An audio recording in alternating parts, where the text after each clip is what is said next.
Есть город матросов, ночных контрабасов, мохнатых барбосов и старых карбасов, зюйдвесток, коляных, на вантах наклонных, ветрах окаянных, рассолом каленых. Ложатся там хмары на снежные горы, там в бурю сквозь бары проходят поморы.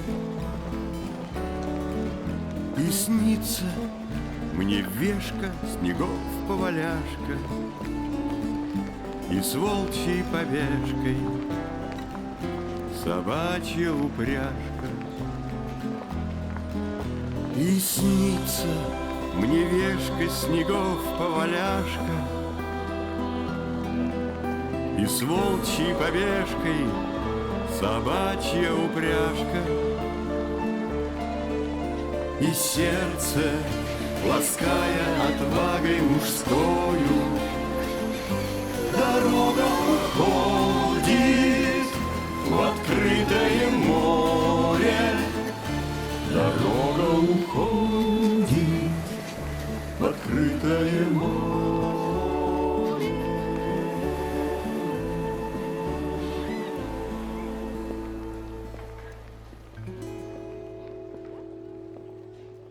Живая песня. Почти невозможно представить, что эти стихи Павел Шубин написал в 1942-м, когда деревянный Мурманск был сожжен дотла, до печных труб, и горячий ветер носил над заливом седой туман пепелища. Павел Шубин, военный корреспондент газеты «Краснофлотец». Его стихи на фронте ждали не меньше стихов Симонова и Прокофьева.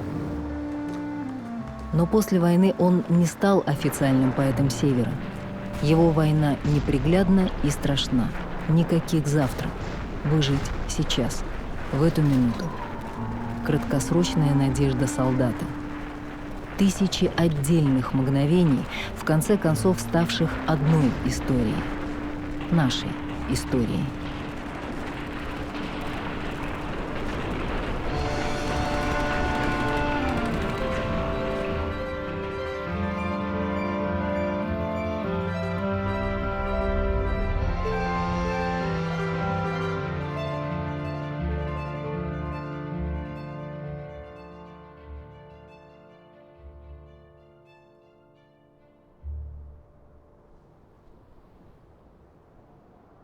Четыре года ход войны на севере определяли мужество солдат и бездорожье. Настоящих дорог на западном берегу залива не было, как и не было настоящей переправы через Кольский залив. И людей, и грузы принимал один деревянный причал на мысе Мишуков. Рабочие подсобного хозяйства Конева соорудили его для выгрузки кормов, а летом 41-го эта маленькая пристань стала главным перевалочным пунктом 14-й армии. 4 паровые шаланды круглосуточно таскали через залив баржи, сотни машин, ящиков с боеприпасами и тысячи красноармейцев.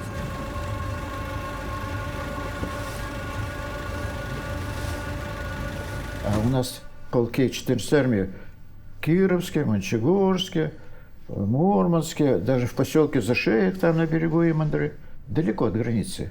Генерал Фролов-то, он же умный мужик был. Он чувствовал, что вот-вот война начнется. И он дал шифровку в штаб Ленинградского округа. Просил разрешения вывести вот эти полки из тыловых районов на границу. А ему командующий округом генерал-лейтенант Попов запретил, ссылаясь на то, что якобы передвижение крупных соединений в сторону границы вызовет подозрение у финнов и приведет до срочного вооруженного конфликта с Финляндией. Тогда Фролов подумал и без всякого разрешения начал переброску. А что значит без разрешения? Нигде не запланировано. И вот когда погрузили 205-й полк, который базировался в Мурманске, вывели на рейд, якорь бросили. Стойте.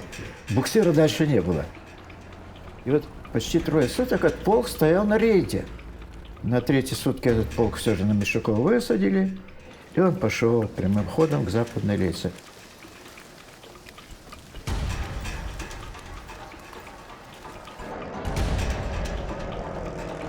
Сквозь оптику Цейса немцы видели Кольский залив как на ладони. Дорога на фронт Руссенштрассе отмечена на первых же снимках воздушной разведки. Командованию 14-й армии нужна была резервная переправа, и рассматривался только один вариант – через Тулуму. Мы привыкли к светлой дуге Тулумского моста, но этот мост построили после войны. До него на том же самом месте были другие переходы. Первые варианты проработали еще в 1940 году. Место идеальное – 250 метров между берегами, 10 метров глубины и сложности только приливы. Они поднимают уровень воды на 4 метра. 19 мая 1941 года на заседании комиссии рассматривалось 5 вариантов мостов. 20 мая уже было подписано постановление по выбранному техническому проекту для более детальной проработки. Отмечалось, что мост мог быть построен за один строительный сезон в 1942 году, а также в приложении к договору указывалось, что мостовой переход увязывается с проектируемой дорогой Кола-Мыс-Мишуков. Мост построить не успели. В июле 41-го организовали временную понтонную переправу, а для строительства дороги на противоположном берегу высадилась трудовая армия. Мобилизованные в Архангельске и Мурманске незамужние женщины. Не солдаты, а все женщины строили. 3000 женщин от 18 до 35 лет. Здоровые, незамужние, без детей. Таким было условие приема в трудовую армию. 22 километра до пересечения с фронтовой дорогой на Западную Лицу разбили на 7 участков и начали все сразу, параллельно. В сентябре по новой дороге на фронт ушли первые войска. Это та самая дорога. Она в точности повторяет каждый изгиб военного пути. Когда-нибудь, проезжая, вспомни. Здесь погибла не одна молодая, незамужняя, от 18 до 35. Но ничто, ни табличка, ни камень, ни памятник не напоминает об их жизни и смерти.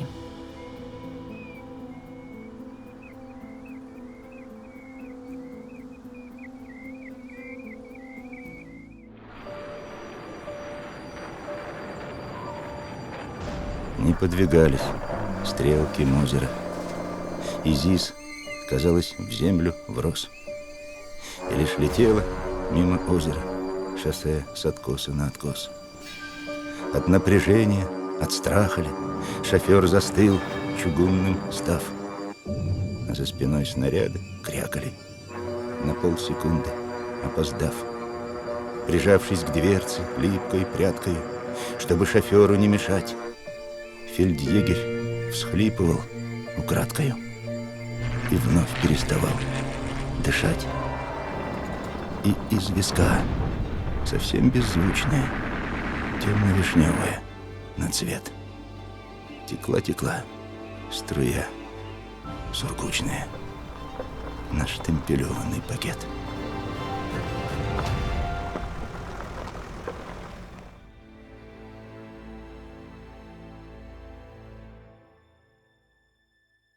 Конечно, это была проблема из проблем. Вот такой, опять же, случай рассказывали, что когда только война началась, командующий Северным флотом Головко, значит, он собирал совещание. Ну и каждый докладывал, что за неделю там произошло.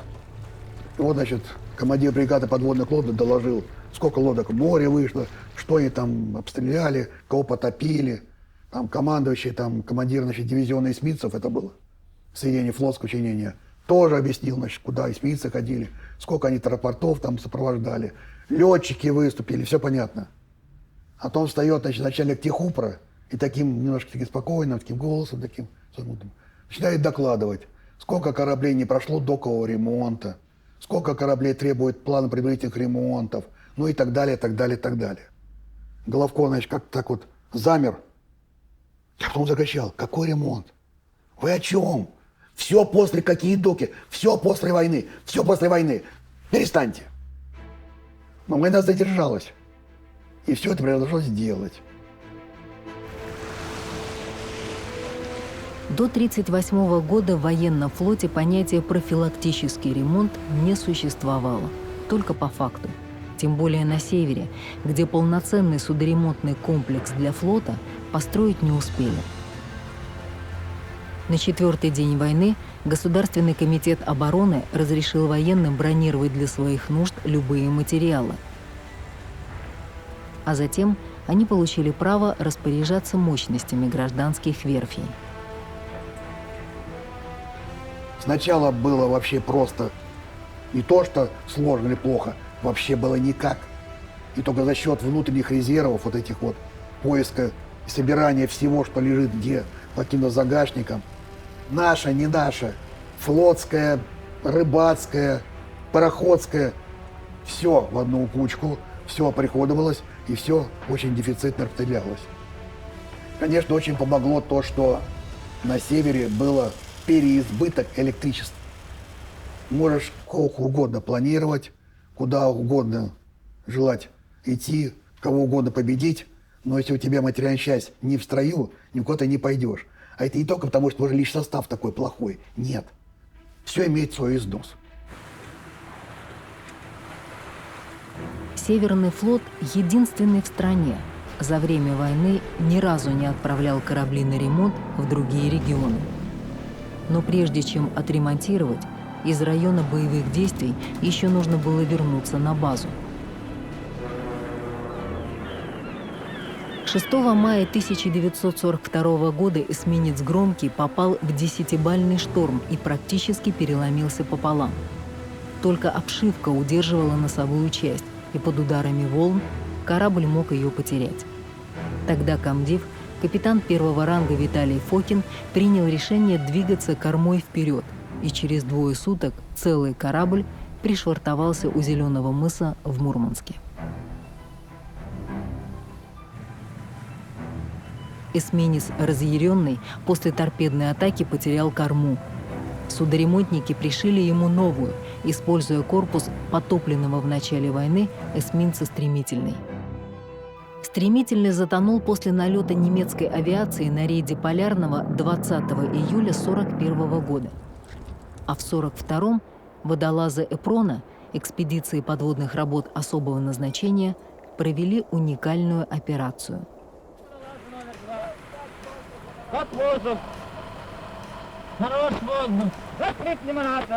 Под водой эсминец разрезали, блоки подняли и использовали на запчасти.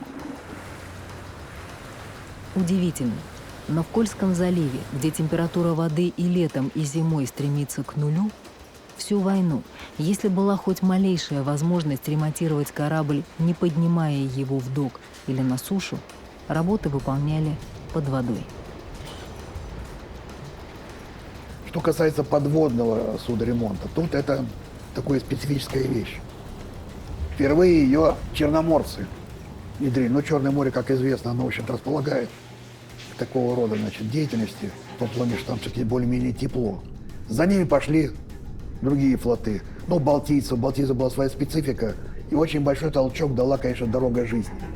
Там была огромнейшая потребность вот в таких вот водолазно-ремонтно-строительных вот таких вот работах. Ну и, наконец, дело подхватил и Северный флот. Особенно это было актуально для тех же подводных лодок. Потому что практически из любого боевого похода, когда лодка вращалась, ей реально всегда требовалось какой-то доковый осмотр, но это как бы одно. И второе, какой-то наверняка ремонт.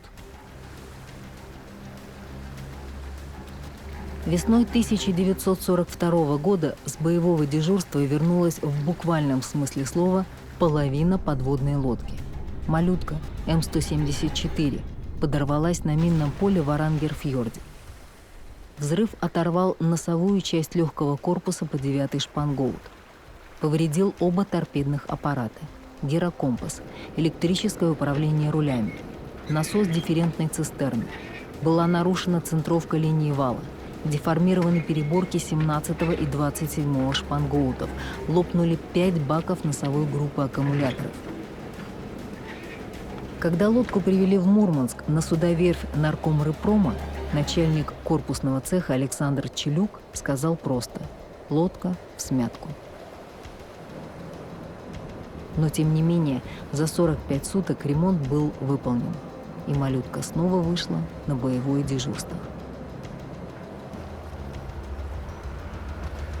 За время войны на севере судоремонтники восстановили и переоборудовали 2600 кораблей и судов, из них 300 из состава союзных конвоев. Быстренько все поняли, американцы и англичане прежде всего, что если не будет налажен судоремонт нормальный на севере, на советском севере, да, то с конвоями-то будут проблемы. Туда-то они уходят сюда. А обратно? Зачастую, чтобы им обратно вернуться, им нужно сначала там отремонтироваться. А там они месяцами застревали в Архангельске или Мурманске. Это носило колоссальный ущерб. Перевозки по Ленд-Лизу были застрахованы с двух сторон. Компанией Ллойда через Английский комитет по страхованию военных рисков и Госстрахом СССР. Поэтому и в ремонте были заинтересованы обе стороны. Чаще всего союзные корабли ломали и гнули во льдах грибные винты. Тут пригодился опыт полярных экспедиций. Судно начинали разгружать с кормовых трюмов. Когда дифферент на нос был настолько сильным, что края лопасти выходили из воды, на плотике подплывала бригада и начинался ремонт. Точно так в 1932 году в Арктике был отремонтирован ледокольный пароход «Александр Сибиряков». Иногда капитаны судов, получивших повреждения, специально сажали их на мель или выбрасывали на берег, лишь бы не затонуть на глубине. Во время войны на севере был единственный в стране скафандр для работы на глубинах до 200 метров.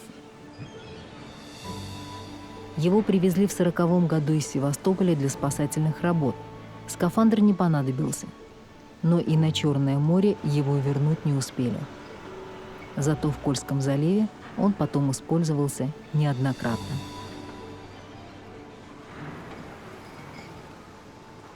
Не все знают, что максимальная глубина в Кольском заливе достигает 320 метров. На траверзе губы там глубокая впадина такая.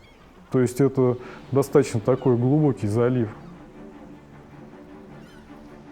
Для английского эсминца «Кассандра» завод Главсевморпутей, 35-й судоремонтный завод, изготовил временную носовую часть. Собственный нос длиной 32 метра «Кассандре» снесла торпеда. Новый был проще, короче, всего 14 метров, и его не приварили, а приклепали к основному корпусу. Поэтому судоремонтники ограничили скорость не больше 23 узлов. Однако эсминец не просто вернулся домой.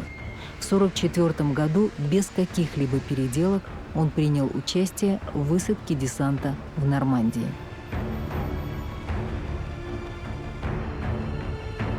Ну, понимаете, ну что значит событие поразительное? Да там, вот, понимаете, там все по-своему было поразительным. Вот когда в любой случай не возьмешь, начинаешь его раскручивать, кажется, поглубже смотреть. И сильно думаешь, ох, ничего себе, как все это могло быть, как это произошло. Вот, например, сейчас опять вот просто событие, не событие. Знаете об этом, не знаете. Вот о судоремонте. Единственное, у нас в стране сухой док, который был введен, построен во время Великой Отечественной войны на севере, в Гремихе. Это как вот считать, это как вот как это? Единственное в стране, которое сухой док для ремонта кораблей класса тральщик, сторожевой корабль. Это как? Я считаю, что событие очень, очень яркое. Здесь встречаются два моря – Баренцево и Белое. Здесь не растут деревья, нет дорог на большую землю. Лишь соленая синь точит рыжие скалы. Гремиха, Ёконьга – дозорное место, скрытое от глаз 5 островами. В XIX веке здесь был создан первый на севере таможенный пост. Ни один корабль незамеченным мимо пройти не мог. В Первую мировую англичане устроили тюрьму, бежать некуда. В 30-е стояли пограничники, а в 41-м Ёконьге предстояло стать маневренной базой Северного флота и защищать конвои. На берег высадились военные строители. Они возводили дома, госпиталь, мастерские и сухой док. Сложнейший инженерный проект, который опирался на 2 стихии – силу морского прилива и надежность камня. Док построен в скале бухты Червиной. Естественный разлом сначала расширили, затем стесали стены и в этом пространстве вырубили док. Его длина 126 метров, ширина 13 по дну и 18 поверху. От 14 до 29 дней в месяц прилив поднимает уровень воды на 5 метров и держит на этой отметке 1,5 часа. Этого времени хватает, чтобы завести корабль в док. Во время отлива вода уходит самотеком.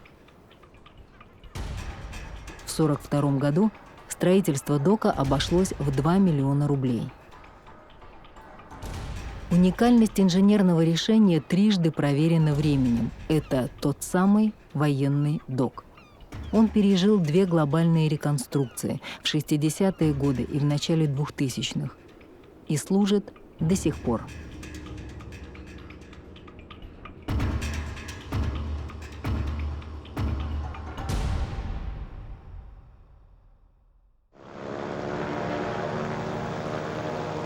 В сентябре 1941 года был налет наших бомбардировщиков. В этом налете участвовали в основном летчики 80-го полка. Цель налета – обнаруженные войска в ближнем тылу в районе Паркина. Цель они не нашли и просто сбросили бомбы, в районе войск. И вот с этой формулировкой они улетели обратно. 1941 год.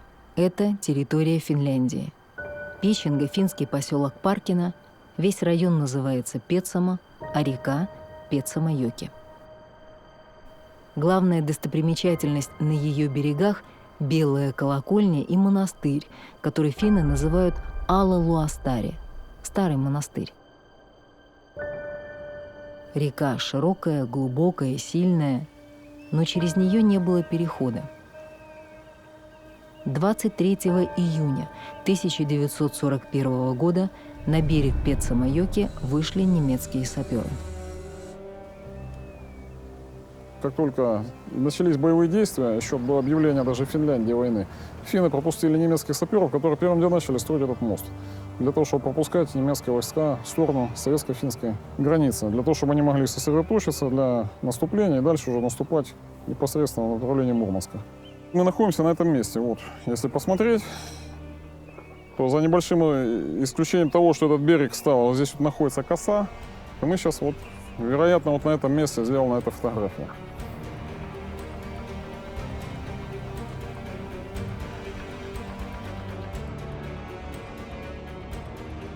Главный морской порт Петсама – Лейнахамари. Сюда поступало снабжение для горного корпуса. А мост через Петсама-Йоки в 1941 году был единственным мостом на пути от тыловых складов до фронта на Западной Литце. 28 сентября в 16 часов советские бомбардировщики сбросили бомбы, которые упали на обе стороны реки. А дальше произошло невероятное. Земля заходила ходуном, и берега двинулись навстречу друг другу. За несколько минут река превратилась в месиво глины, песка и хлипких северных березок. Оползень раздавил мост и проглотил его вместе с телеграфными столбами и дорогой.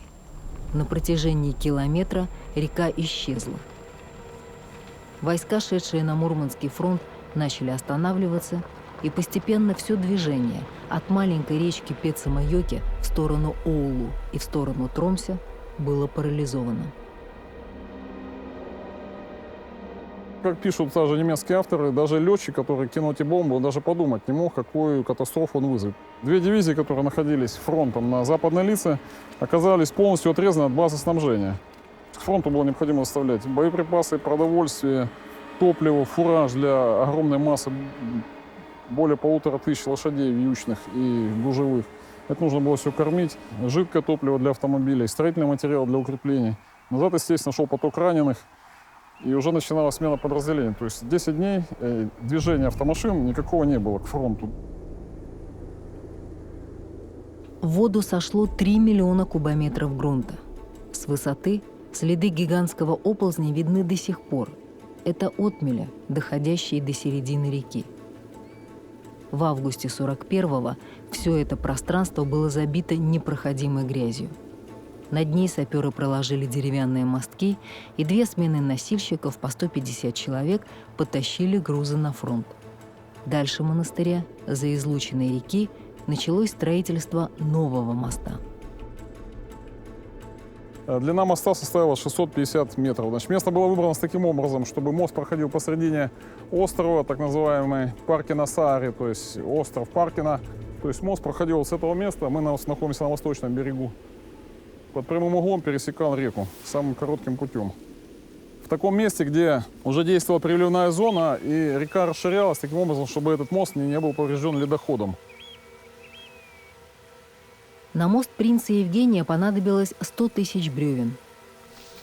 Гвозди и скобы, когда-то их скреплявшие, разбросаны по берегу до сих пор. Мост построили за 10 дней. 8 октября утром начали пропускать автомобили, а вечером Пецаму накрыла снежная пурга. За час температура упала на 20 градусов. Дорога покрылась льдом.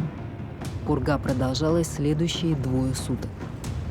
Из 700 машин, отправленных из Оулу, до линии фронта дошли 120. Погибли 1400 лошадей. И все это, прямо или косвенно, последствия одной бомбардировки советских самолетов.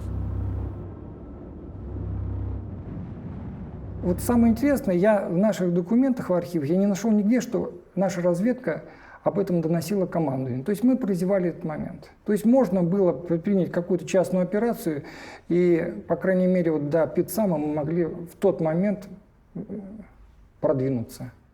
Осенью 1941 года было не до наступлений. Было необходимо удержать те позиции, на которых наши войска остановились. Этого было вполне достаточно. И, в общем-то, за эти бои дивизия 10-я получила звание гвардейской. То есть это был огромный успех, что враг просто не пошел к Мурманску.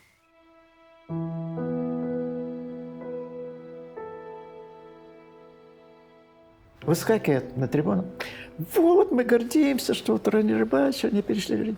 И у меня волосы дымом стали. Думаю, генерал такой чушь порит. Ладно, какой-нибудь Амахин там. Перерыв объявили, он пошел курить, я следом иду. Выхожу, говорю, товарищ генерал, извините, откуда вы эту чушь вот вынесли на трибуну? А что, это неправда? Я говорю, нет, неправда. А как красиво звучит! Я говорю, мы вот в красивом звучании заврались о войне до такой степени, что уже молодежь считает, что не мы победили, а американцы. Я говорю, нельзя врать о войне, ничего, как бы красиво ни звучало.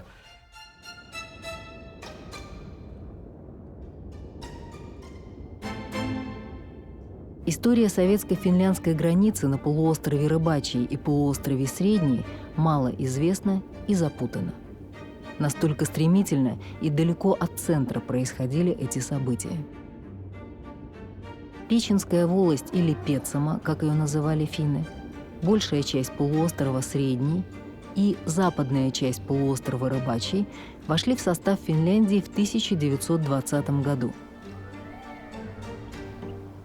Тартусский мирный договор затрагивал и другие территории.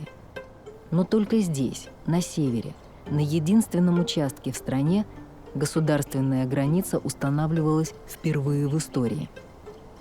И провести демаркацию, то есть зафиксировать ее на местности, нужно было в течение 9 месяцев после ратификации договора.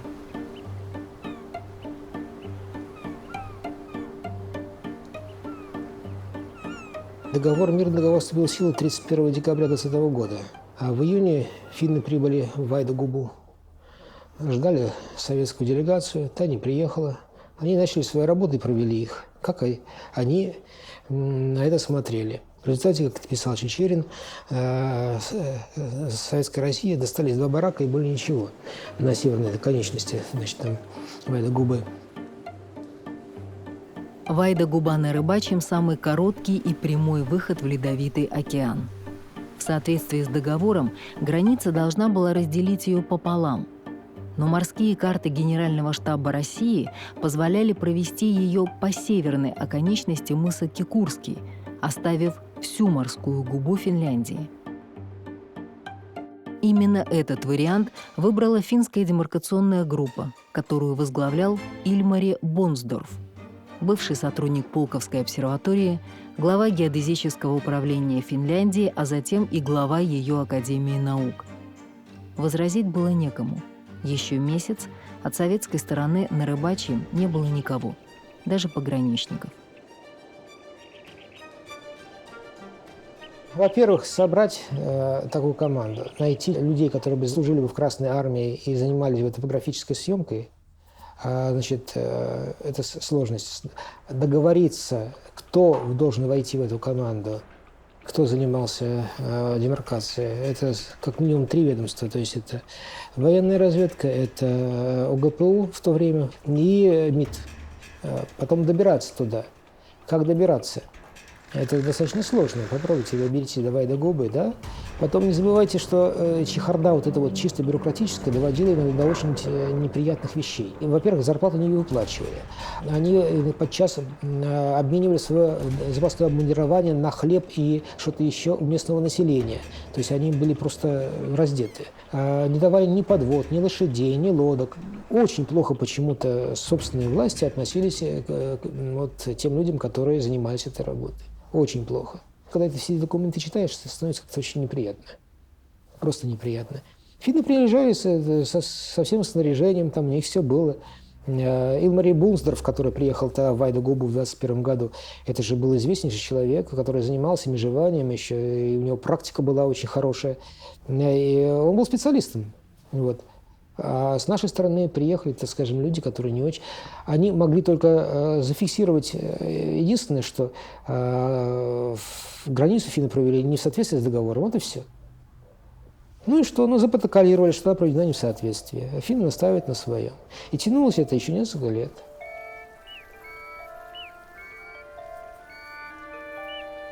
Советская делегация не признала демаркацию границы не только в Вайда-Губе, но и в целом в Пецемо. Спор разрешили только в 1924 году. Но жителям Вайда-Губы определенности это не добавило. Злополучный 373-й погранзнак, установленный на самом краю каменного выступа мыса Кикурский, постоянно смывало водой. Пограничники сообщали о нарушениях границы, протоколы нервировали официальные структуры, и каждая страна в каждом случае видела провокацию. Вайда-Губа, она имеет достаточно важное значение не только промысловое, но и военное, да? И желание пересмотреть прохождение линии границы именно в Вайда-Губе было велико на протяжении всего межвоенного периода. В ноябре 1939 года началась Зимняя война. В марте 1940-го Финляндия подписала Московский мирный договор, в соответствии с которым вся территория полуострова Рыбачий и территория полуострова Средний были возвращены в состав Советского Союза. Границу отодвинули на запад на 9 километров. И полуостров Средний и Рыбачий полностью стали наши. И никакой границы там не могло быть и речи. Карта приобрела совершенно иной вид. Но эта земля – крайняя крайность мира. Закончить новую демаркацию границы просто не успели. И к началу Великой Отечественной войны на одной из высот в центре хребта Муста-Тунтури остался стоять старый пограничный знак. Не было здесь границы. Здесь была сопка с погранзнаком, который не сумели в свое время снять. Те люди, которые здесь погибали, она для них навеки вечные останется как сопка с погранзнаком, потому что погранзнак, Тур сам, Тур, разбивали минометным огнем. Они собирали этот Тур и снова ставили. И для всех погибших эта сопка навеки вечная останется как сопка с погранзнаком. Никакой границы. Это ни на мгновение не умаляет подвига всех защитников полуострова Средний.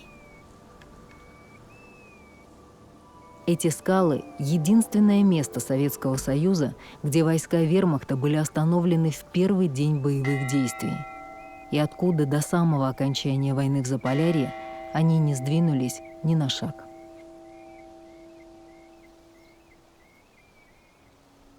Гряда Мустатунтари чем характерна здесь? На самой гряде, на самой высокой точке, вообще никого не было. Почему? Потому что все, что там построено, сметалось артиллерийским огнем минометным начисто. Строили как? Оборону держали. Наши на северных скатах чуть-чуть пониже, немцы на своих южных скатах тоже чуть-чуть пониже. А сам хребет был ничейный. По нему шла колючая проволока и все заграждения.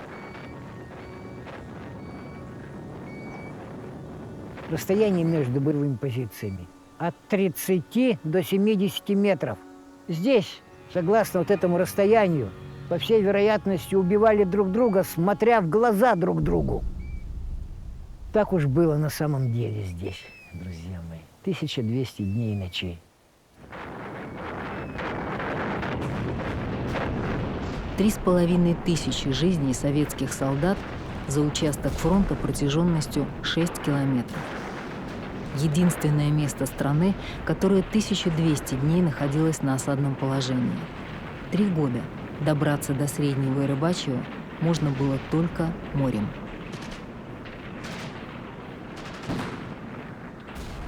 Основная линия обороны у нас проходила вот по этой сопке. Развилка дороги, вот там вот траншеи. От моря до моря. А здесь у нас были боевые охранения, так называемые. А вот боевые охранения надо было доставлять продукты питания, боеприпасы, выносить и выводить раненых. И в светлое время суток все здесь занимались штрафники. Пройти вот эту долину, 400 метров всего, которая просматривалась со стороны фашистов насквозь. 3 ходки вот через эту долину, и судимость человека снималась. Если он с первой ходки выносил или уводил раненого, судимость также с человека снималась. Но у меня был такой случай. Ко мне приехал человек, который здесь воевал. Мы с ним разговорились. Он говорит, а я, говорит, всю войну, говорит, здесь провел в штрафниках. Я-то сразу у меня в голове-то щелкнуло. Говорю, думаю, чего ж ты так натворил-то, что это, как его? Столько времени в штрафниках здесь. Я его спрашиваю, мол, чего? Он говорит, да нет, говорит, не волнуйся, говорит, с меня, говорит, сняли давно, говорит, это как его. Приказом я был снят со штрафников, по сути дела, но мне вопрос задает. Ты знаешь, кто первым погибал здесь? Я говорю, да кто? Люди? Он говорит, нет. Те, которые первый раз шли вот через эту долину. Потому что я десятки, сотни раз уже ее прошел. Я знал, где пробежать надо, где залечь, где за камень спрятаться, где проползти. И, по сути дела, я этим людям, я их водил. И у меня в голове сразу щелкнуло, я подумал, слушайте, вот русский человек. Он не понимает, что он спасал жизни другим людям. Из-за своей души, ребята, то есть за своей любви к человеку, к человечеству.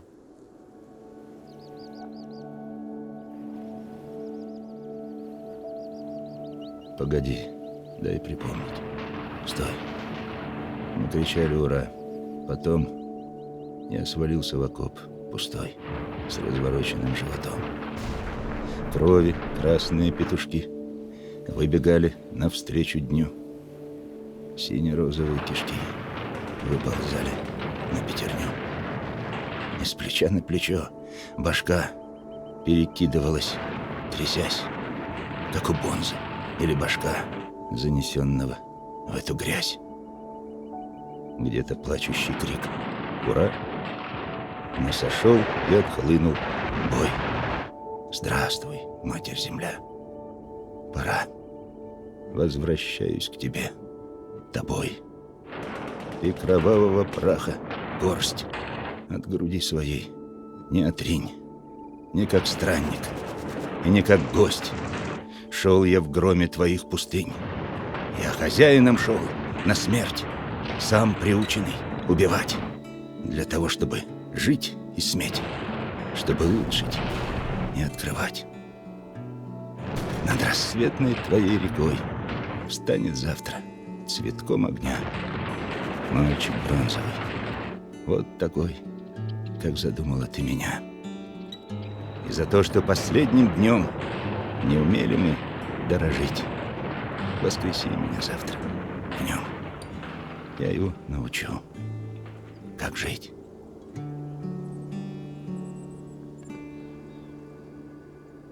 Черные скалы помнят каждый бой и все легенды. Это здесь, на полуострове Средний, Константин Симонов узнал историю сына артиллериста. Чуть дальше, на базе морских охотников в Пуманках, Николай Букин написал стихи, ставшие самым светлым и нежным вальсом североморцев. Это здесь, 13 октября 1941 года, в тесной солдатской землянке у подножия одной из высот Муста-Тунтури, Симонов впервые прочитал свои прекрасные строчки. «Жди меня, и я вернусь. Только очень жди». Черные скалы все помнят и каждым камнем возвращают прошлое.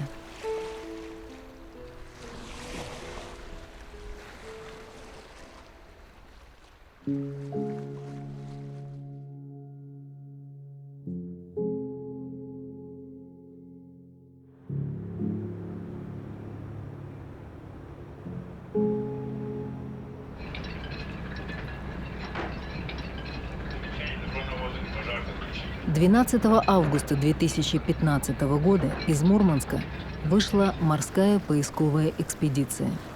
Инженерная компания «Фертоинг» вела свою команду в Карское море, где во время войны произошла самая большая трагедия Арктики. В годы войны Отечественная метеослужба располагала в Арктике целым рядом, целой сетью метеорологических станций, и она продолжала работу на протяжении всей войны. Даже сейчас, в мирное время, завести материалы на арктические станции не так просто. Это очень сложное мероприятие, к которому готовятся, которое всесторонне обеспечивают с точки зрения погоды. В годы войны это еще более осложнилось. 49 станций на островах и архипелагах Северного Ледовитого океана. Без связи, без свежих продуктов, без тепла и медикаментов, без ремонта и замены оборудования, в совершеннейшем одиночестве. Пустынный фронт со своими подвигами и потерянной историей. Военные документы многих арктических метеостанций не сохранились. Земля Франца Иосифа, бухта Тихая. В 1929 году команда Отто Шмидта подняла здесь флаг страны, закрепив архипелаг за Советским Союзом. В том же году начала работать метеостанция. В 1937-м здесь была крупнейшая арктическая авиабаза. Летчики обеспечивали высадку первой в мире дрейфующей станции. Метеорологи сопровождали все трансарктические перелеты. Несколько сотрудников провели на архипелаге всю войну. В 1940 году заезжает партия из 13 человек. При этом предыдущая партия в основном покидает станцию, но 6 сотрудников остается. Всегда, если есть возможность остаться, это лучше, потому что они уже привыкли к этой работе. Если они способны ее продолжить и не просят себе замены, они могут остаться. С началом войны арктические метеостанции с Большой Землей связывали полярная авиация и внутренние конвои. Практически каждый день на разных участках от Мурманска до Владивостока в море выходили большие и малые караваны. С 41 по 44 год по внутренним арктическим коммуникациям прошел 1471 конвой. Морем перевозили людей, материалы, оружие, станки, и при малейшей возможности суда заходили на метеостанции. Были, конечно, сложности. Есть свидетельства о том, что, например, ученые испытывали сложности с лентами, бумагой для ведения своих записей. Были запрещены радиопередачи, потому что перехватывались противником, и когда вот наконец-то это поняли в 1942 году, общение прямое, не закодированное, оно было запрещено. И в частности сетовал магнитолог Успенский как раз вот в бухте Тихой на то, что он не получает отклика на свои работы. Да, сложно было доставить продовольствие с воздуха, потому что осуществлялась заброска. Да, сложно было довести материал, потому что приборы с воздуха не сбросишь. Но, например, тот же отчет за 1941 год, он показывает, что сразу же с началом войны была сделана инвентаризация продовольствия, продолжала работать небольшая скотоферма, и свиньи содержались. Хотя жаловались они еще даже вот в отчете за 1941 год на то, что такой здесь климат, что поросята рахитом страдают. Но это условия полярного животноводства, это опыт полярного животноводства. Конечно, земля Франца Иосифа, она совершенно не приспособлена. Это не окраина Мурманска, те же самые.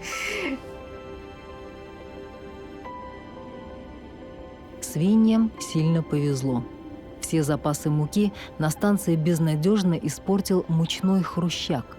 Муку отдали животным, и, получив такую добавку, они не только были сыты, но и продолжали плодиться. Но самая большая проблема была с топливом. Уголь закончился. На дрова разбирали дома. Магнитолог Успенский свои нормативные 4 куба рассматривал буквально под лупой, чтобы, не дай бог, в печь не попали гвозди или скобы. Лишний металл в магнитном павильоне был недопустим. В жилых помещениях станции температура была +5. В магнитном павильоне едва достигала 0.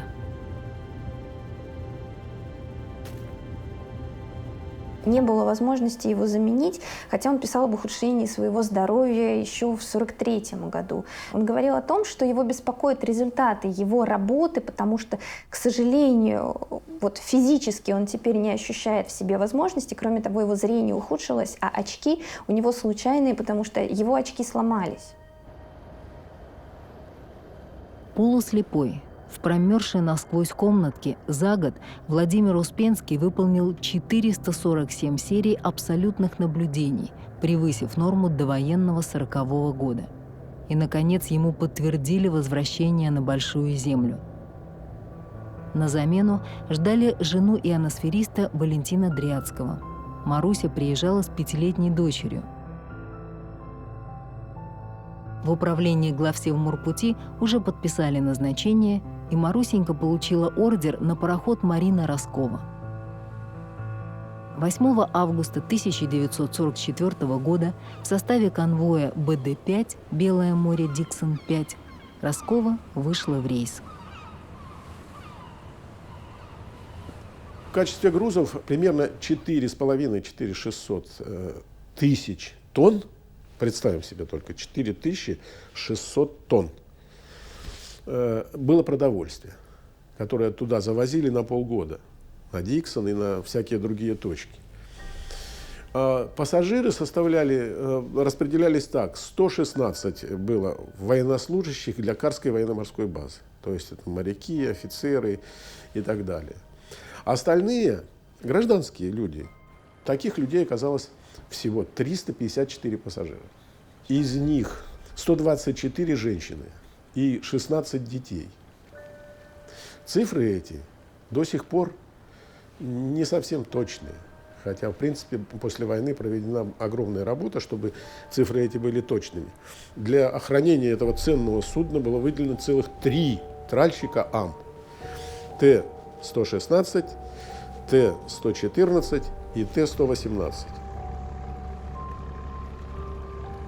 На 4-й день пути, 12 августа в 19:57 в корме Росковой раздался взрыв. Командир конвоя Александр Шмелев предположил, что пароход подорвался на мине.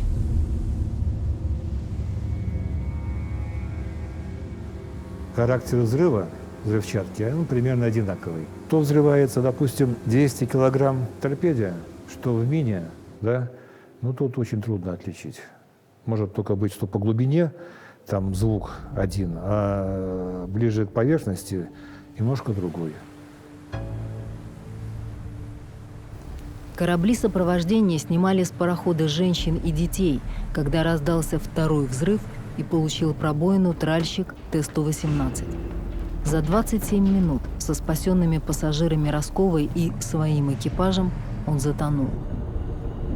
И только тогда, среди огня, обломков и цепляющихся за них людей, над водой поднялась черная туша немецкой подводной лодки.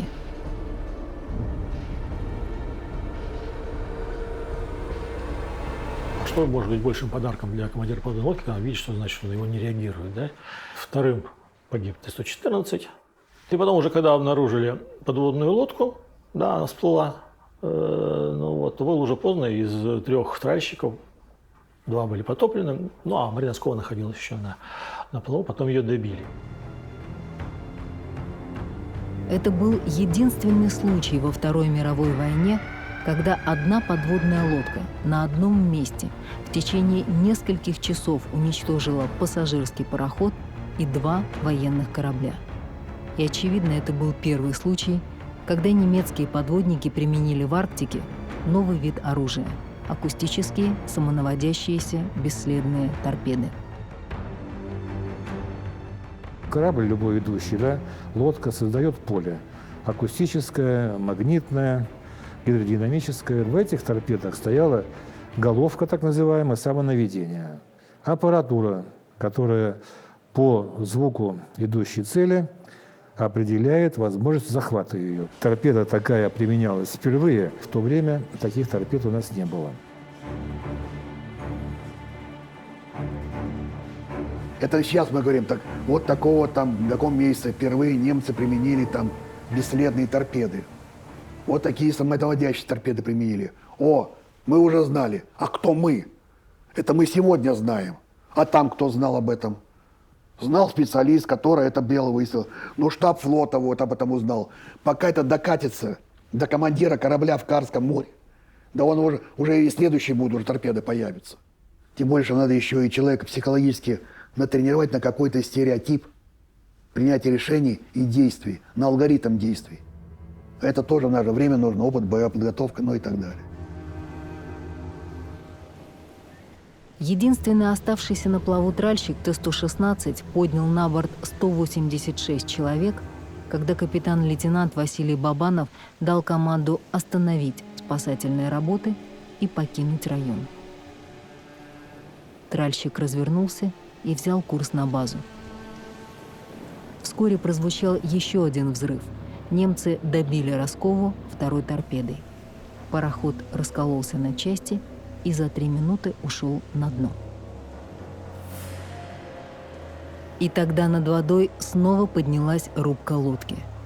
Пройдя между шлюпками с живыми людьми и телами погибших, немцы убедились, что кораблей больше нет, и лодка ушла из района атаки. Что касается тральщика Т-116, командир он после Бога второй в любом случае. Он принимает решение уходить. Почему? Потому что он переполнен людьми. В этих условиях он даже оружие применять, по большому счету, в полном объеме не может. Ну, просто люди стоят на палубе. То, что там внизу было битком набито, это само собой. Вот. Люди стоят на палубе. И следующее, он понимал, что как только он застопорит ход, он может стать следующей жертвой. Пока он на ходу крутится, вертится, он еще более-менее. Но учитывая того, что он будет крутиться, толку от этого никакого никому, он пошел на базу. Наверное, у Бабанова это был самый, наверное, трагический эпизод его жизни. Когда уж ушел от транспорта, так, чисто по-человечески, да, Наверное, его червяк-то грыз, как к этому отнесутся. Понимаешь, что люди-то остались, да, понимаешь, что они остались не в Черном, не в Средиземном море, да, может шторм начаться, то есть там на плотах-то, да на всяких лодочках-то не шибко разгуляешься. И вот эту всю трагедию надо, наверное, понимать, и понимать ответственность командира, тральщика, который вынужден оставить вот здесь плавающих людей,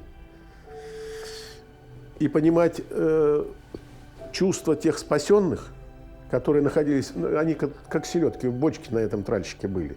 186 спасенных и плюс около 100 человек, 95 человек экипажа. Представляете, вот на этом кораблике сгрудились. Но еще больше понять чувства и ощущения тех людей, которых бросили, которых оставили. Кстати говоря, температура была примерно 6 градусов. Температура воды была примерно такая же, 6 градусов, примерно. То есть холодно было. Спасательная операция началась только 14 августа по распоряжению начальника Беломорской флотилии вице-адмирала Степана Кучерова. В район гибели конвоя были направлены поисковая группа кораблей и гидросамолеты.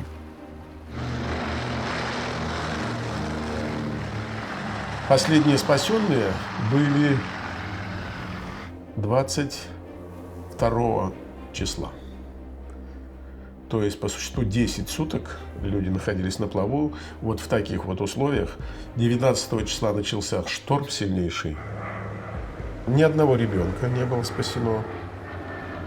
Женщин несколько человек выжило. Несколько. Когда 22 августа экипаж гидросамолета подполковника Матвея Козлова увидел дрейфующую лодку и смог снять с нее последних оставшихся в живых, взлететь Каталина уже не смогла. И тогда командир принял решение идти по воде до ближайшего острова. Самолет мог рулить, то есть двигаться по воде под винтами. Прошло, по-моему, часов 6. Беспрерывно рулил. Но тут ему на помощь выслали тральщик вместе с запасами топлива. И он передал спасенных на тральщик, пополнил запасы топлива и взлетел и благополучно приземлился. Спасательная операция была прекращена только 3 сентября, когда Карское море начали терзать осенние шторма. Из состава всего конвоя БД-5 погибло 378 человек, 51 пропал без вести. 4 октября магнитолог Успенский получил уведомление об отсрочке своей замены в связи с гибелью парохода Марина Роскова. Ему вдруг стало нечем дышать. Он повернулся и открыл дверь ионосферной лаборатории, где заполнил документы муж Маруси Дриадской. Папа был тогда на земле Франца Иосифа, и дошла весть до него туда, что им жена и ребенок погибли. И говорят, что он ходил по берегу и просто выл. В любом деле, где есть трагедия, есть и героизм. Вот понять того же Бабанова, да? Как вот он? Как? Это ж надо было взять на себя ответственность. И он на эту ответственность пошел. Взять летчиков. Летчик Главного управления Северного морского пути Козлов. Знаменитейшая личность. Он летал по 18, по 20 часов в поиске. И спас более 30 человек за 2 посадки. Ну и другие летчики тоже самое.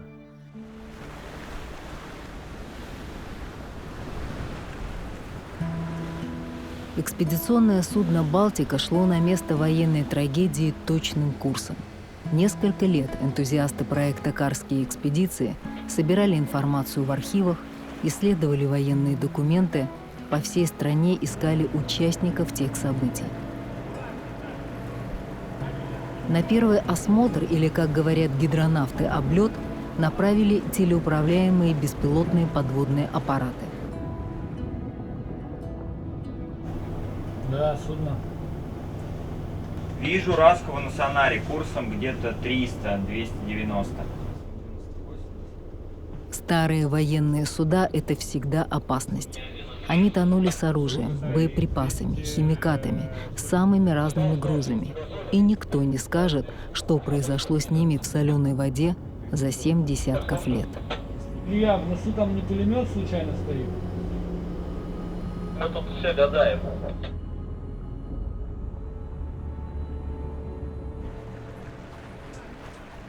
Но идентифицировать судно могли только водолазы. Океан затягивает раны лучше всякого времени, а без вещественного подтверждения на дне просто затонувший корабль. Самым лучшим для нас подарком будет это найти название. Части корпуса лежали на глубине 46 метров. Это относительно неглубоко. Пароход был виден хорошо, и первое, что поразило, его размеры и количество леса. Все трюмы были забиты строительными материалами. Когда ты видишь это все на мониторе, на экране, и когда ты фактически идешь по палубе судна, которое находится на грунте, отличие оно очень большое, потому что ты понимаешь масштабы судна, как вот эта громадина, она оказалась на грунте, да, то есть начинаешь понимать и осознавать ту трагедию, да, которая случилась с этим судном. В центре управления работами росло напряжение. Водолазы не могли найти никаких свидетельств, что на дне действительно пароход Марина Роскова. Если ты не получаешь вот такой ракурс, я его, конечно, желательно сделать, ты встаешь сюда. Начинаем зачищать левый борт на наличие надписи. Принято. Вот, центральный. Я вижу белая краска, да? Да. Попробуй аккуратно, чтобы краску не убрать. Попробуй что-нибудь прочитать. Или лучше не шкребком чистить, а попробовать руками. Обалдеть. Вот краска была раньше. То ли я на лапе якоря. Роскова она, да? Начали работать по этим буквам, и тут поворот, смотрим, Марина Роскова, а буква Е. Кто-то вспомнил несчастливую судьбу судна. В 1919 году во время спуска на воду ему дали имя «Мистик». На север пароход шел в составе конвоя PQ-17. Дважды терпел аварии. Американцы отказались платить страховку, отказались ремонтировать его и в январе 1943 года передали Советскому Союзу. За 25 лет у него было 5 имен, и сейчас любое могло оказаться на борту. Шпательком он может чуть-чуть ракушки почистить? Или шпатель совсем сожирает краску? А он краску будет жрать. Стас, проглядывается надпись на борту с левой стороны носовой части английского слова «Ибервилле».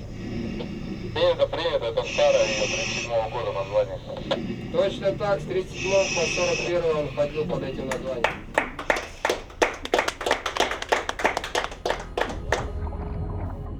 А еще через несколько часов водолазы подняли на борт «Балтики» голос затонувшего парохода – «Рынду».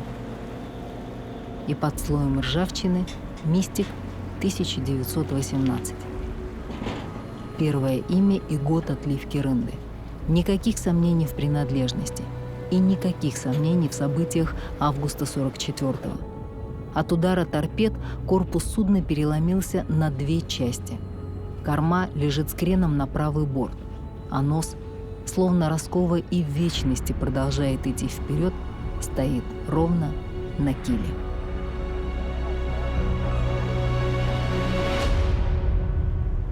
Поиски парохода Марина Роскова были только одной частью научной экспедиции. Недалеко от нее были обследованы затонувшие тральщики. А еще дальше, возле мыса Уединения, экспедиция нашла доказательства героизма, а может быть и ярости, командира Т-116 Василия Бабанова.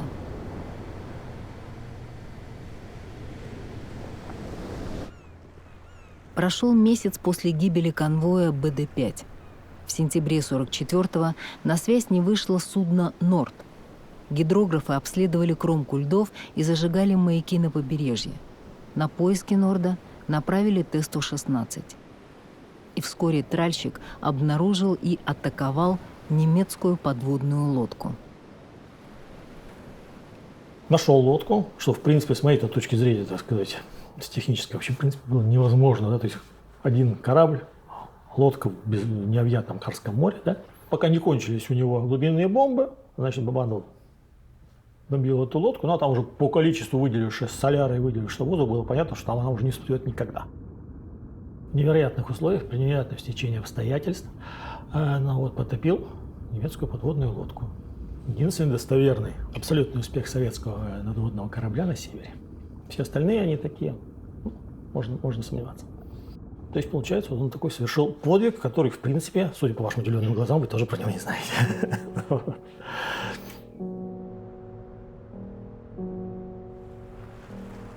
У каждой истории есть продолжение.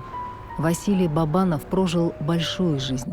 Был награжден, служил на Северном флоте, демобилизовался в 1958 году.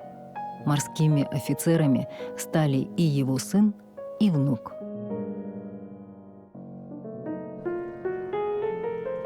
Метеорологов на земле Франца Иосифа сменили весной 1945 года. Валентин Дриацкий вернулся в Ленинград, где сохранился и дом, и подъезд.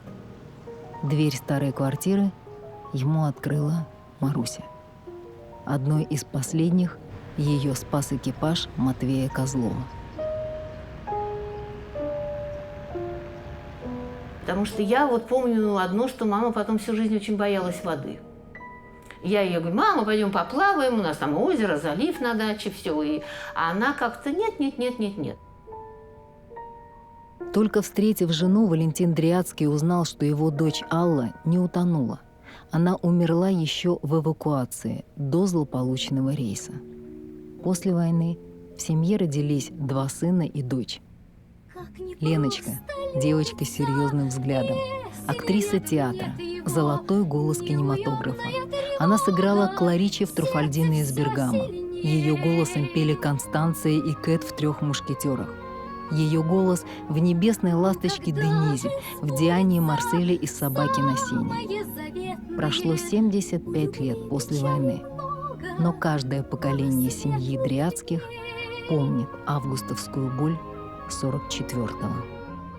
У меня из детских воспоминаний это не совсем верно, может быть. Но я расскажу то, что я сама помню, что говорила мама. Что ее корабль торпедировали 2 раза. Они тонули, их спасли, и потом опять их подобрали моряки и опять посадили на какой-то корабль. И она сказала, что меня поселили в каюту, но на палубу зашла женщина с грудным ребенком. И поэтому я ей уступила свое место и поднялась, то ли на корму, то ли на нос корабля. Куда-то она поднялась. И торпеда вошла именно в эту каюту. Женщина, конечно, с ребеночком погибли, а мама таким образом осталась жива. И потом их 8 дней вроде бы носила по морю в лодке. Это все, что я помню. Ужас в ее глазах, слезы. Тяжело. Казалось бы, столько лет прошло, да?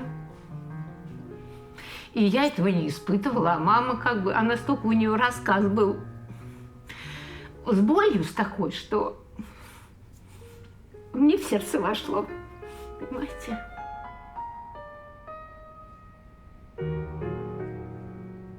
Но они прожили в любви всю жизнь.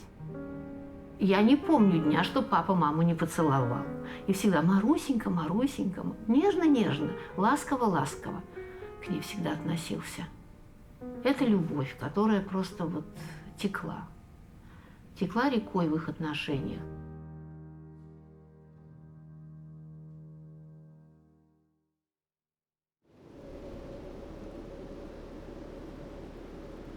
Кильдинский плес был проклятием Северного флота. Засечь немецкую подводную лодку здесь практически было невозможно. Только ее тень скользила над водой, и, казалось, слышны лающие команды. Через мгновение тишина. Исчезла, будто не было. Ни звука, ни следа. И поэтому сели понять не могли, как же так? Цель есть, ее чуть ли вот визуально видели, она погрузилась, подходим, включает акустику, слушают, пробивается, а ее нету. Куда она исчезла? И как так, действительно, проходится поиск, кораблями ходят, елозят, все посмотрели. Все закутки, нет никого лодок. Заходит конвой, транспорт буквально тонет тут же около Кильдина. Топит подводная лодка немецкая. Пространство от Кильдина до Рыбачьего – морской котел. Здесь сходятся Кольский и Мотовский заливы, талая пресная вода берегов и холодные соленые воды океанской толщи. Их толкают и перемешивают несколько морских течений, создавая уникальную гидрологию этого места. Она формируется прежде всего двухслойной структурой.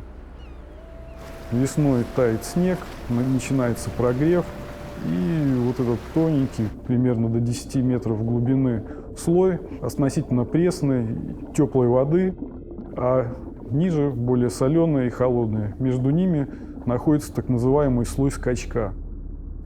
Скачка температуры, солености и, соответственно, плотности. Естественно, что через этот слой скачка звуковые волны проходят своеобразно, то есть как бы с искажениями, с изменением скорости. Когда субмарина погружается глубже слоя скачка, она оказывается в так называемой тени. И ее просто невозможно запеленговать с помощью звука. Все понимали, что надо это дело любой ценой остановить. Вот тогда англичане это предложили, наши согласились. Вот. И вот был построен действительно, создано оборонительное противолодочное минное заграждение буквально у нас прямо перед главной базой. Вот через Кильдинский плес, от Кильдина до Рыбачьего. 1945 год. Уже освобождена Северная Норвегия, и в Заполярье закончились боевые действия, когда в Баренцевом море развернулась одна из самых амбициозных операций германского подводного флота. Сверхмалые подводные лодки «Бибер», «Бобер» должны были проникнуть в Кольский залив и потопить флагман Северного флота – линкор «Архангельск», переданный Советскому Союзу в счет репарации Италии.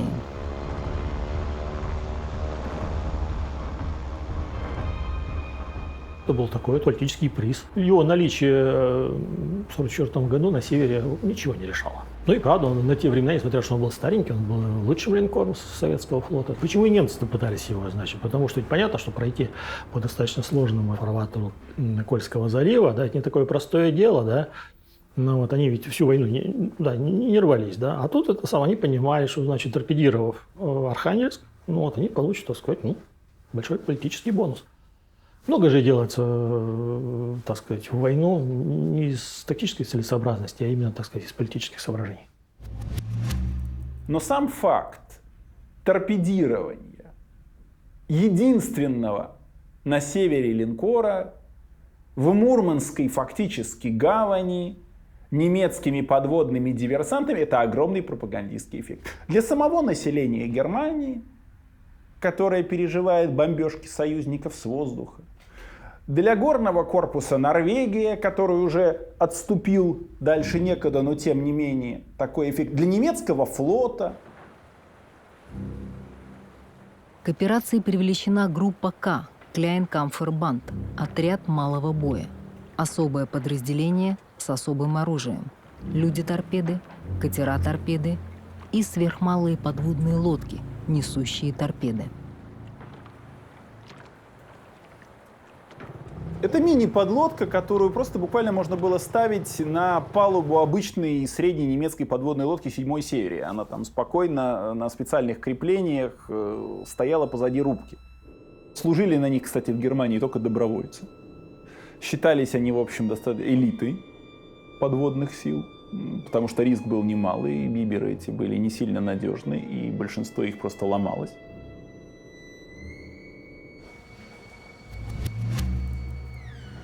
За последний год войны Германия построила 365 лодок типа «Бибер». В ноябре 1944-го 8 субмарин вместе с экипажами перебросили из Любека в район Тромсё, на военную базу Харстед. В норвежском фьорде были практически воссозданы условия береговой линии Ваенге. Роль советского линкора исполняла плавбаза. В группу К принципиально не брали бывших подводников, поэтому диверсанты изучали основы устройства лодки, операции по дозаправке топливом в море, учились обходить боновые заграждения, опознавать цели выше 80 сантиметров над водой. Они отрабатывали варианты смещения границ усталости, принимая первитин и шоколад из листьев и орехов коки. 1 января 1945 года Гитлер лично одобрил проведение операции «Цезарь». 5 января 3 лодки-носителя вышли из Кельботтена. Каждая лодка несла по 2 бибера. Шли в надводном положении, чтобы уменьшить нагрузку на мини-субмарины. На выбор времени сильно повлияла метеообстановка. Полная луна должна была обеспечить хороший обзор подводника.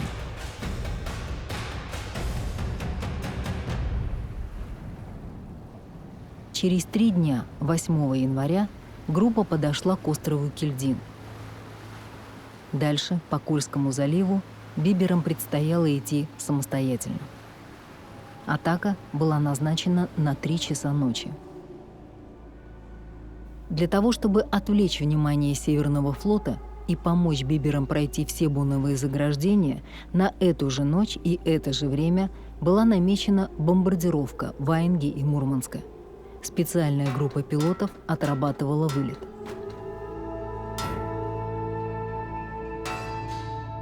Биберы сняли с креплений за 15 минут, но как только откинули первый купол, над водой поплыл резкий запах бензина. Бензопроводы не выдержали вибрации. Оружие было бесполезно. Командир ударной группы, капитан-лейтенант Вольфганг Вёрдеман, принял решение отменить операцию. Фактически операция закончилась ничем. Ну, как, в общем-то, и большинство операций немецких мини-субмарин. Как определенный успех они имели в 1944 году у побережья Нормандии, когда ими был потоплен английский эскортный миноносец. Но это единственный фактически успешный факт применения их против боевого корабля, причем в открытом море. И там действовала гораздо менее заметная и более надежная мини-подлодка «Зеехунд». И все же об операции «Цезарь» известно не все. В немецких документах указано, в операции участвовало 6 биберов. 2 лодки затоплены по дороге, 2 вернулись в Тромсё, а еще 2 вместе с пилотами исчезли.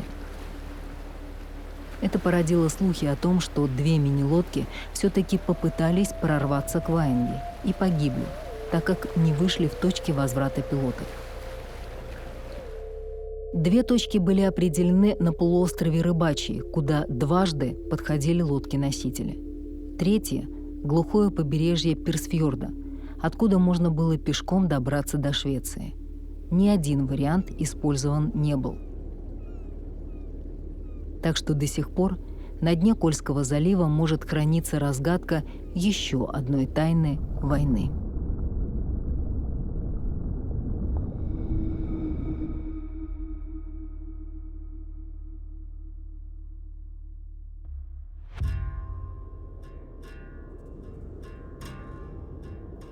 Сон, никогда не снившийся, все тот же.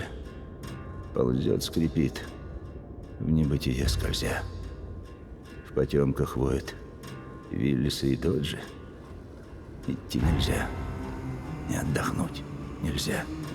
До горла снежный коридор напихан колоннами солдат полуживых.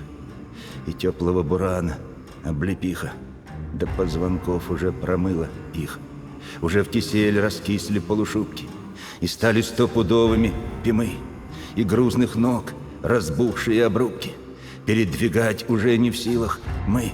7-е сутки длится эта мука. У лошадей иссякла сила вся. Они в сугробы падают без звука. А мы идем, ползем, лежать нельзя. Когда мороз ударил на рассвете, и нестерпимо вызвездила высь, и призраком неотвратимой смерти в медвежьих далях сполохи зажглись, и злые слезы на ресницах наших гремели, как бубенчики вися, то понял каждый из еще шагавших, что жить нельзя, но умереть нельзя. И по лошажьи ноздри раздувая, замерзшими губами матерясь, почти без звука, часть передавая, до немцев в штыковую добралась, мгновенными укусами, по-волчьи вгрызалась в ребра злая сталь штыков, и даже повалив, душили молча руками ледяными прусаков. Капут героям Нарвика и Крита. Вовек оттуда не вернуться им. Как густо сопка трупами покрыта. Но мы о них не думаем. Мы спим.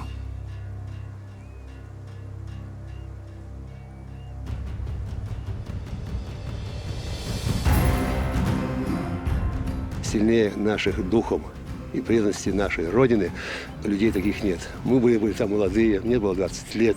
Понимаете, какой был патриотизм был. Мы так были воспитаны. Вот. И прямо сейчас вспоминаю, да, и саму не верить, что так, это можно было все взять. А я был в 45-й стрелковой песенской дивизии. Мы шли Западная Лица, Титовка, Петсама. Петсама — это по-фински, по-русски песенка. И мы от Петсама прямо пошли на Торнет. От Торнета на Киркенес. 45-я дивизия первая перешла границу Норвегии. Такую историю о границе вспоминали многие советские солдаты, и это абсолютная правда. В конце октября 1944 года практически в одно время 14-я армия пересекла пограничную реку Пас на 5 участках. Прежде всего там, где были немецкие переходы. И первое местечко – Холмфос. Всю войну здесь располагалась немецкая база отдыха, рядом была большая конюшня, тыловая база и пекарня, снабжавшая хлебом фронт на Западной Лице. Поэтому сюда вели хорошие дороги и был построен мост. Мост Марии Терезы Австрийской. Сначала деревянный, но его снес ледоход, а в 41-м широкий, на 3 машины, каменный. Ja, men jeg vil jo tro det at det tok litt lengre tid der hvor det ikke var bruer. Det vil si det, Hånfossbrua, den var jo sprengt da den kom, men det var veldig smalt, og veien gikk helt ned til elva på begge sider. Så det var akkurat å forsere den korte strekka der. Немцы взорвали мост 22 октября. Они подожгли дома, и последние немецкие мотоциклы уже попали под обстрел советских солдат. С норвежской стороны за событиями наблюдал местный подросток. В это время его семья пряталась в старом пограничном бункере на берегу реки. Torvald Mortensen, som da hadde installert seg i en bunkers ved Hånfoss. Så han hadde panoramautsikt og fulgte med alt. Og den selve kryssingen av elva, hvis vi tar den, så var det først en liten flåte, noen som padlet med en flåte over elva. Det var ikke mer enn 30 meter. Og som hadde da en vaier hengende etter flåta.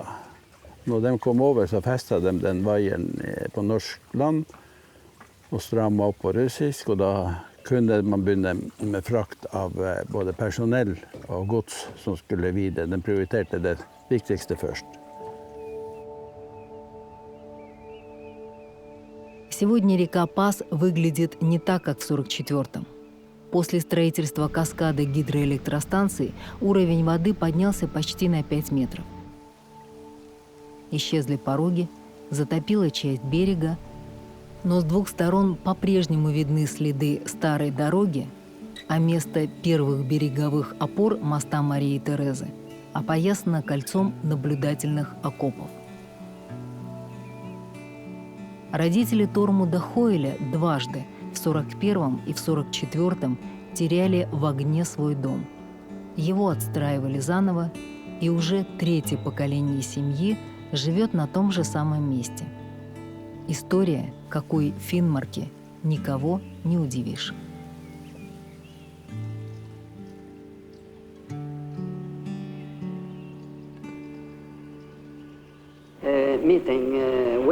Это была моя первая встреча с русскими. Языка я не знал совершенно.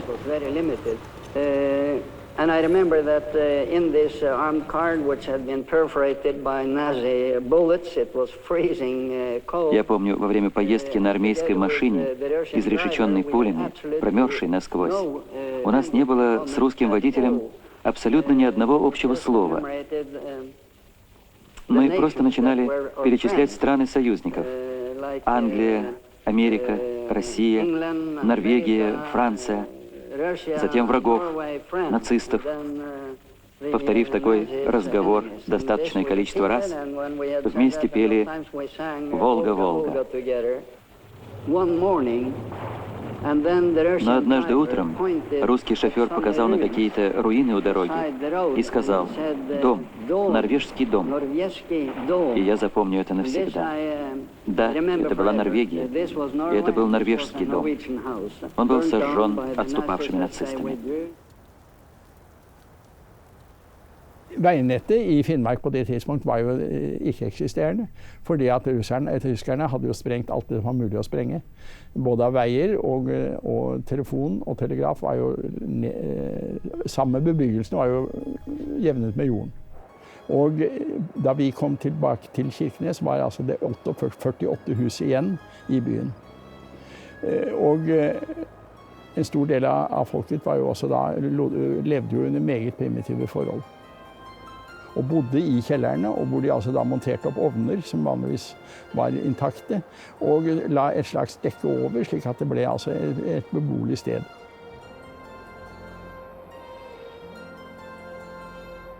Было же Заполярье, холодно. Наше командование приказало всем солдатам выйти из оставшихся домов. А домов-то осталось ничего, все единичные дома были остались. Поэтому оставить для местного населения дома, а жить солдатам под открытым небом. Все вышли. Ну и в то же время у наших солдат была какая-то еда, у норвежцев не было никакой еды, поэтому они подкармливали детишек, подкармливали женщин и так далее. Игорь Дьяконов, самый знаменитый русский в военном Киркенесе. Заместитель коменданта, переводчик, связующее звено между норвежцами и советским командованием. Он прославил имя этого норвежского городка в названии философского труда «Киркенесская этика. Размышления о войне, зле и духовности». Выдающийся востоковед, лингвист, специалист по шумерскому языку, который перевел первую книгу человечества «Эпос о Гильгамеше», написанный клинописью на аркадском языке. Мой старший брат у него спросил однажды, сколько ты знаешь языков. Он его спросил, а сколько ты можешь брать интегралов? А мой старший брат физик очень хороший. Десятки. Он был специалистом по языкам Древнего Востока. Эти языки относятся к разным семьям. И он знал разные семьи. Среди современных индоевропейских языков не только мог читать, но и свободно говорил по-английски, по-немецки, чуть хуже по-французски, кроме норвежского. Однажды наспор выучил фрисский. Один из коллег заграничных пенял ему, что он пишет свои работы по-русски. Он, конечно, далеко не только по-русски их писал и по-английски, и по-немецки, но вот по-русски тоже. Зачем вы пишете по-русски? Это все равно, что я буду свои работы печатать по-фрисски. Ну и через некоторое время он прислал ему письмо по-фризски. Норвежский язык Игорь Дьяконов не учил, он в нем жил. Владение языками в семье было делом обыкновенным. Игорь был на домашнем обучении, а в школу впервые пошел в 13 лет, в Крестьянии, куда семья Дьяконовых переехала в 21 году. Отец, Михаил Алексеевич Дьяконов, до революции служивший в Азовско-Донском банке, возглавил финансовый отдел российского торгпредства в Норвегии. А полпредом была Александра Михайловна Калантай. И я помню, как отец к нам шел на проспект Большевиков в Петербурге. Он переходил улицу Калантай и говорил, как странно. Я иду по улице Александра Михайловна Калантай, я с ней сидел за одним столом. Ведь что важно, да, когда вы иностранный язык выучили, этого мало. Вы должны знать жизнь. Что, о чем вы думаете, как вы думаете, о чем вы говорите, о чем говорят вам, это уже не язык, это уже ткань жизни. Вот он ее знал прекрасно. И, собственно, это и помогло в Киркенесе быть вот этим вот идеальным посредником между нашими и норвежцами. Жизнь в Финмарке была предельно тяжела. Эйфорию свободы постепенно вытесняла изнуряющая необходимость каждый день заботиться о жилье, тепле, еде. Обещанной гуманитарной помощи из Англии сначала вообще не было, потом не хватало. Люди были обижены и разочарованы. Vi fick boxar som var så hög och så lång. Och där var det forskjellige typer som är i box som du kan öppna och så ta som färskvara. Det var hermetikk. Och så var det masse båtar som var bomma här som de visste. Dykkere hade varit nere och så det var mat i masse sån hermetikk. Och så da till jul så kom det den Marshallhjelpa. Da skulle vi få klær. Men det var mye urettferdighet. Jeg har en så liten duk som minne vi fikk fra den utdelingen hvor man skulle få klær. И в это время статус советских солдат стал высок как никогда. Освободители, защитники и снабженцы, потому что на полном довольствии наших войск находилась и норвежская горная рота, которая прибыла в Сюр-Варангер через Мурманск из Англии. Russerne holdt seg til de avtaler som var gjort, og så godt som det fysisk sett var mulig under de forhold som var gjeldende. De hadde jo da ansvaret for vår forpleining. Vi levde altså på russiske rasjoner, og det var i seg selv selvfølgelig en ny opplevelse, fordi at denne maten var jo helt annerledes enn den vi var vant med. Og den bestod også da ikke så helt lite av kanadisk hermetikk, som altså de hadde fått på hjelpeprogrammene fra vest, som var aldeles utmerket, for den var veldig rik på fettstoffer, og for så vidt velsmakende. Så var det altså dette russiske brødet som man måtte dyppe i vann og steke på ovnen for å kunne spise det, fordi at det var jo tørket. Vi fikk jo også da russisk tobakk, og eiendommelig nok, regelen var jo det at soldatene fikk bare tobakk, som de altså da måtte rulle, mens offiserene hadde jo da rasjon av sigaretter. Det var altså den russiske regelen, slik var det i den russiske hæren, og også hos oss. Det ble også sagt at vi hadde en vodka-rasjon, men den kom aldri frem. Jeg har ikke dermed sagt at det var russerne som ikke leverte den. Jeg har mer mistanke om at det var en norsk mellomstasjon som sørget for å ta vare på det som var egentlig bestemt for oss. Slik at russerne hadde en enorm prestisje i våre øyne, og det var jo intet som skjedde som på noen måte reduserte den prestisjen som russerne hadde. Однако прошел год.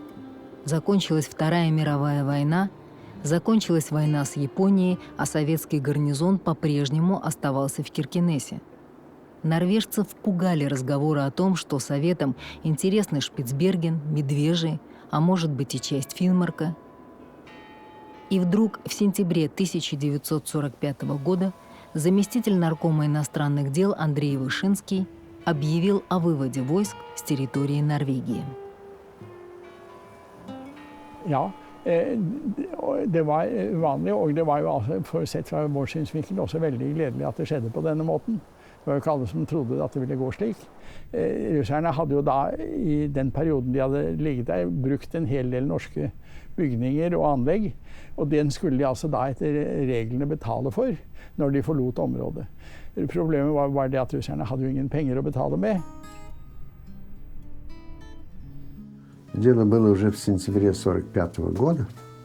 Всем уже все надоело, уже наши моряки говорили, что тут нужно строить постоянные казармы, что мы здесь остаемся навсегда. И вообще непонятно было, почему война давно кончилась, мы все здесь стоим.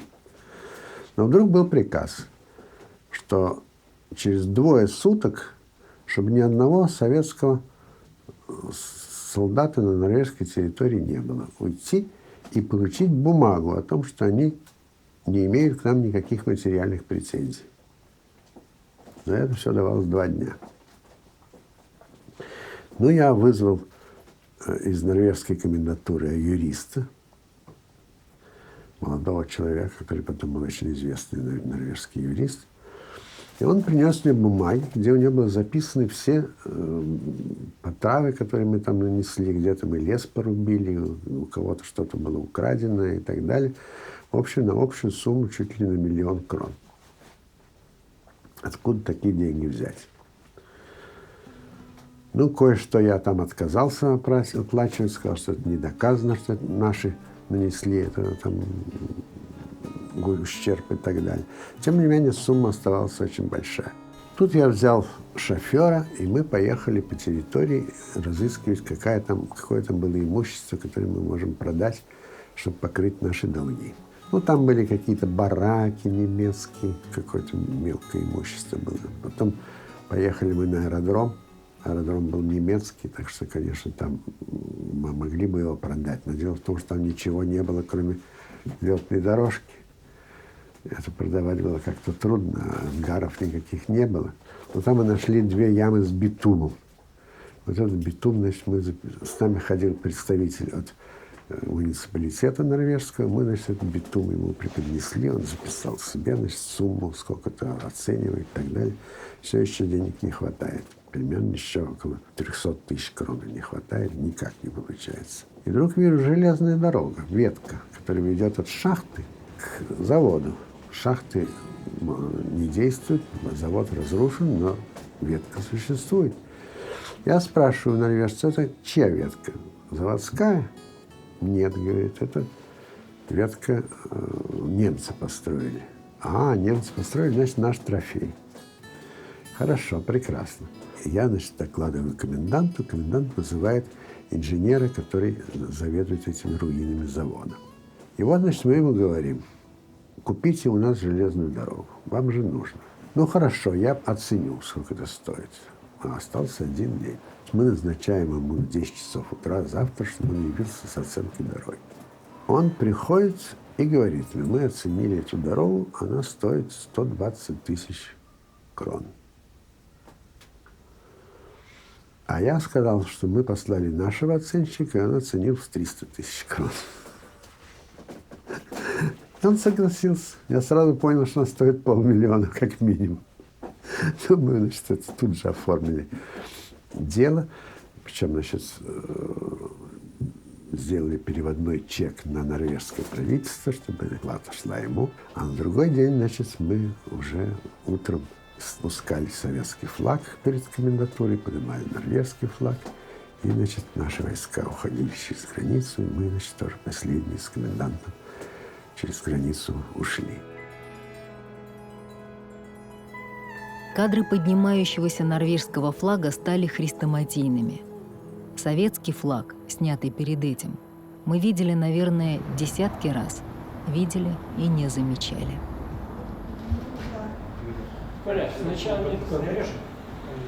Нет, сначала нитку, потом там начинаешь снимать. Он поступил 25 февраля 1948 года. И номер экспоната Основной фонд 432, то есть вот первые 500. Он поступил в музей без акта. В тот период уже не до таких формальностей было, чтобы вот бумажками заниматься.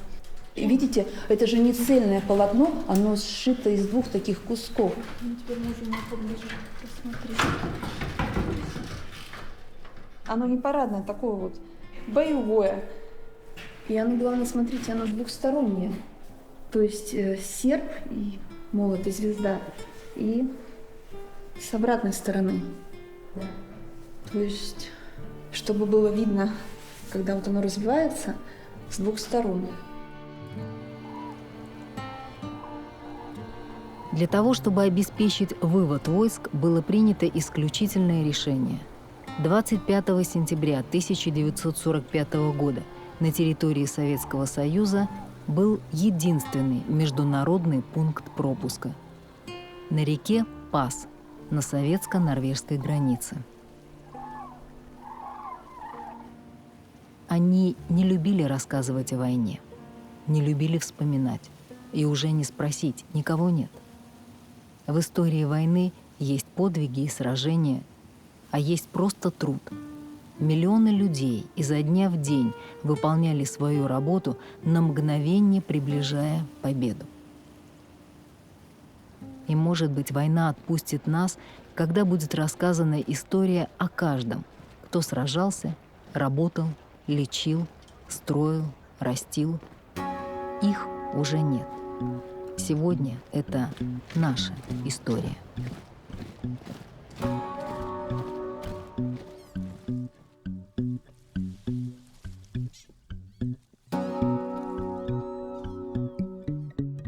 Дикие расстояния, страшные расстояния северного сияния, трепетные стояния в сопках морозом выжженных, робкое сердце выстынет, только бесстрашный выживет, только могучий выстоит, только бесстрашный выживет, только могучий выстоит.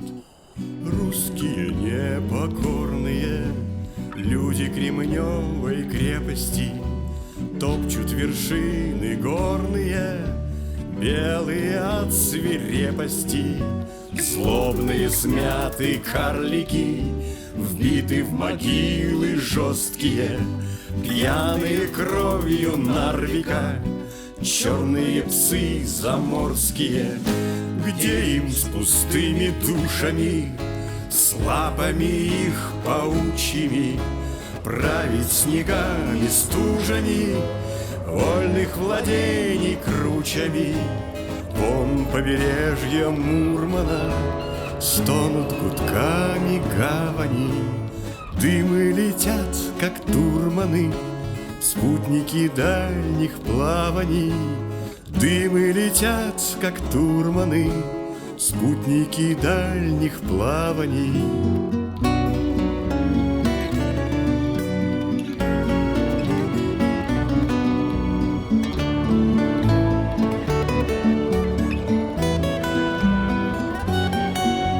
В силах любого ворога встретить и побороть она, смуглая вся от пороха, снежная наша Родина, смуглая вся от пороха, снежная наша Родина.